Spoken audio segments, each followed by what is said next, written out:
عزیز ایرانی، دوستان عزیز ایرانی، چند کلام در مورد افکار میخواستم مطرح کنم. قدرت افکار ما خیلی مهمه اینو دریابیم. قدرت افکار ما تولید احساسات میکنه. احساسات رفتار و کردار و گفتار ما رو تعیین میکنن. حالا کی فکر میکنه؟ من فکر میکنم یا فکر منو میکنه؟ اتوماتیش من صاحب افکارمم. من باید قدرت و حکومت افکارم رو تو دست نگه دارم. آنطور که من فکر میکنم آنطور احساس میکنم. آنطور که احساس میکنم یا یه جور دیگه همونطور که میرم زوگت اسمیه. فکر میکنم اوه نه، من به اندازه کافی نمیتونم، به اندازه کافی نمیدونم، خوشگل نیستم، جذاب نیستم، تنهام، دیگران از من سوء استفاده میکنن، یا به کسی دیگه نمیشه اعتماد کرد، یا اون به من محل نمیذاره، اون نمیدونم احترام به من نمیذاره. همش با دنیای خارج گلایه گلایه گلایه. برگردیم به داخل.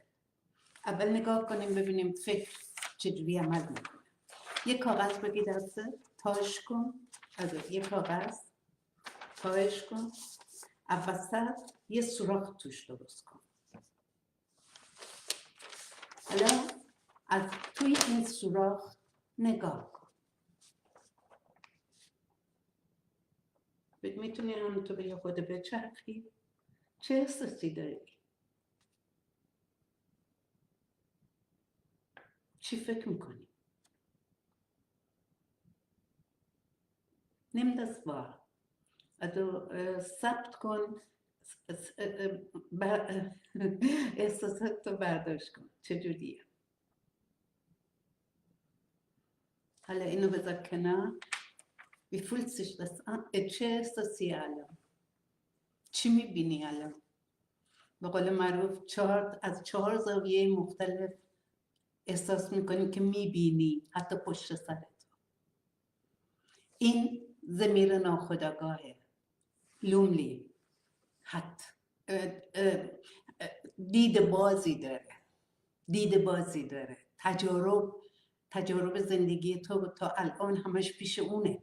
میتونه به تو راه حل ارائه بده، میتونه نیرو در اختیارت بذاره.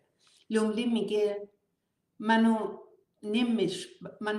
به من تمرین بده، با من کار کن، دنیا رو جلوی پات میذارم.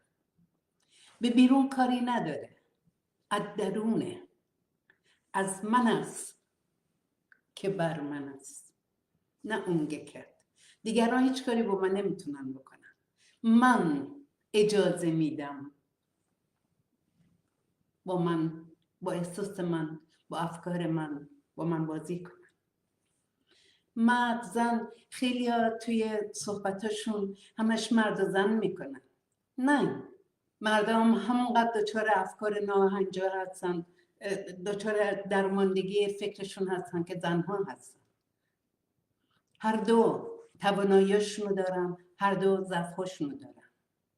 زن و مرد جدا کردن، این مرد این زن، این مرد اون زن، چون این مرد اینطوریه، چون این زن اینطوریه، کمکی نمیکنه. کمک فقط ما به خودمون میتونیم بکنیم زمانی که مرزمون رو حفظ کنیم، افکارمون رو در اختیار خودمون داشته باشیم و به بیرون اجازه ندیم داخل بشه. حالا برای این یه تمرین دیگه بهتون میدم. این اول، این عقل ماه 5% مغز ماست. عقل ما 5% مغز ماست. تا حالا دیکتاتوری رو داشته، حکومت مطلق 95% احساسات ما رو تحت اختیار خودش داشته.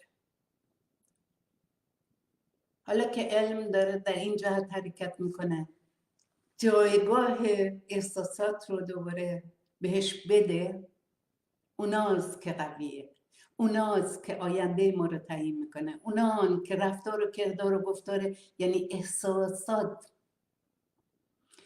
افکار کارخونه تولید احساسات که ما رو کله پا میکنه، یا به ما نیرو میده یا نیروی ما رو میگیره.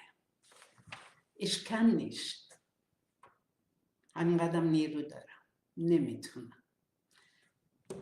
داخ اشکن میتونم، ولی یه احساس دیگه ایه. میتونم، میکنم، میخوام.